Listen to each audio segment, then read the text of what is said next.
And as the day draws to a close, some stalls at the Geylang Serai Ramadan Bazaar are offering as much as a 70% discount.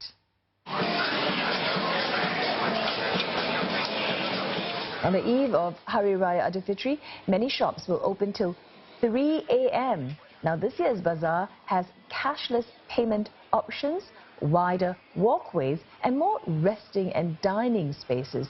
Some shops saw profits double, and at least one recorded the best sales figure in 5 years.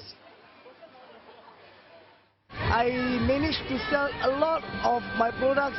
Okay, now we are opening lelong. Okay, means that we have covered the rental costs, we have covered the profits of everything, the workers really all covered already. I think it's beautiful.